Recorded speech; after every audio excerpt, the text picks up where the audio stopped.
Hola, mi nombre es Santiago Moya y esta es la práctica número 3 sobre potencial eléctrico. En esta práctica vamos a revisar a través de a través de una simulación conceptos de campo eléctrico, de potencial eléctrico y de las superficies de equipotenciales que se generan por cargas puntuales. Vamos a ver de dos cargas puntuales de signo opuesto o signo igual y en una distribución de líneas de cargas. Los materiales para esta práctica son el simulador de cargas y campos, la planificación experimental que es la hoja guía, los apuntes de la clase y el libro de Giancoli. Para esta práctica el simulador es el siguiente. Aquí podemos ver que nos marca, bueno, vamos a activar el campo eléctrico. Tenemos campo eléctrico que cuando se pongan las cargas va a empezar a funcionar. Podemos activar el voltaje de las cargas, los valores que nos va a dar y una mata. También tenemos aquí el valor equipotencial que nos va a ir mostrando para medir. Tenemos la cinta métrica para medir las distancias. Tenemos cargas negativas, cargas positivas y los sensores que nos indican los valores de ángulo y eh, voltaje sobre metro. Entonces, para esta práctica vamos a realizar el primero. Vamos a poner una carga en cualquier punto en el espacio. Vamos a medir 3, 3 metros. En este caso serían 300 centímetros aproximadamente. Ahí. Vamos a colocar otra fuerza a la misma altura, otra carga del mismo valor positivo. Y vamos a ir midiendo el equipotencial. Entonces, como podemos ver, aquí entre más cerca es 18.4. Veamos de este igual, un poco cerca, nos da un valor parecido. Ahora vámonos alejando poco a poco y a la vez acercándonos al otro. Podemos ver cómo el valor del voltaje va decayendo, ya que al igual que como vemos las flechas, poco a poco se van desvaneciendo mientras más lejos están de la carga. Ahora probemos el equipotencial en la mitad. Vemos que están juntos. Aquí se llegan a juntar, pero llega un punto de un pico en donde ya es bien bajo. Si probamos un poco más lejos, el equipotencial vemos que cubre las dos cargas automáticamente y tiene un valor de 5.2. Ahora vamos a usar el mismo caso, pero para una carga positiva y una negativa, a ver cómo es el comportamiento.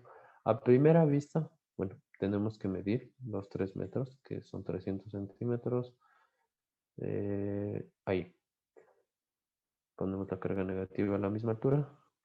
Y podemos ver que a primera vista el flujo con el cual empieza a trabajar el campo es distinto. En el caso del negativo, las flechas están acercándose y en el caso del positivo se van alejando. Pero como podemos ver, al igual que en el otro caso, las flechas entre más lejos están de las cargas, más se desvanecen. Entonces vamos a medir el equipotencial, en este caso del positivo, y el negativo a ver cuál es el comportamiento. Podemos ver que cambia obviamente como esta es una carga negativa, el voltaje es negativo.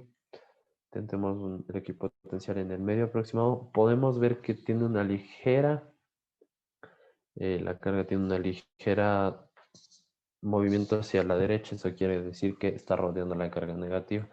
Lo mismo pasa si la hacemos un poco más pegado hacia la izquierda.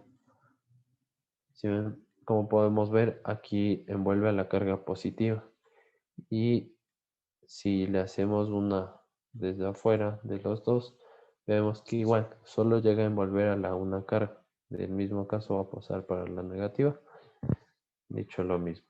Ahora, bueno, en este caso podemos observar que hemos puesto eh, una fila entera de cargas negativas y positivas. Entonces, en este caso vamos a medir la superficie equipotencial, cómo se comporta. Podemos acercarnos a las cargas negativas, podemos ver que le rodea y es un poco más concentrado. Vemos que el valor es más alto que en los anteriores casos, es decir, menos 51.5 voltios. El menos es debido a que la carga es negativa. Lo mismo pasa con el positivo. Aquí le pusimos un poco más cerca y vemos que es incluso mayor. Ahora más o menos le podemos hacer en el medio. Vemos que al ser cargas opuestas se están repeliendo, pero no se llega a la superficie equipotencial, no llega a cubrir las dos cargas. En este caso solo cubre la carga positiva un poco más grande y el valor de voltaje tenemos 9. Lo mismo va a pasar para el lado de las negativas. Podemos ver que la recta tiene una ligera desviación hacia la izquierda, por lo cual podemos ver que aquí incluso en el valor del voltaje es mínimo, es positivo.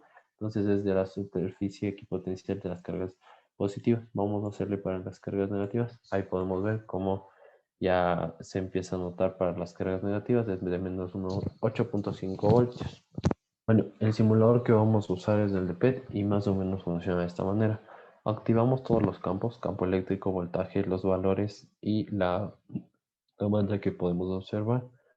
Tenemos aquí el medidor de las superficies equipotenciales, tenemos cargas positivas, negativas y el sensor. El sensor es importante ya que nos muestra, dependiendo de cómo le vayamos moviendo, podemos ver cómo los valores van cambiando y nos muestra el ángulo y el voltaje sobre el metro en el cual en este punto se está midiendo. Vemos va cambiando y va cambiando. A lo largo, entre más cerca a la carga podemos ver que es mucho más grande, sin embargo nos vamos alejando y es más corto. Y esto se comprueba midiendo con la superficie equipotencial.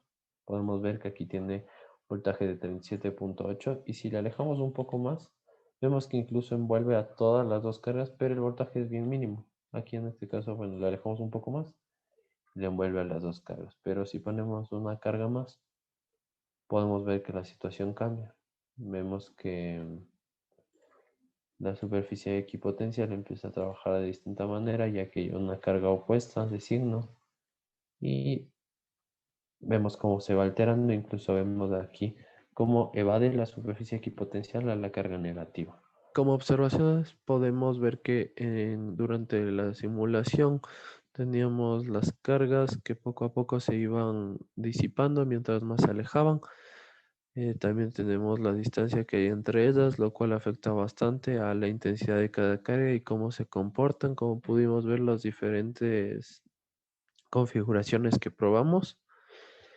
De igual manera, en conclusión, esta práctica nos ayudó a tener una mejor comprensión sobre el tema de potencial eléctrico, ya que es un simulador muy didáctico y muy simple de usar, pero a la vez nos ayuda a entender mejor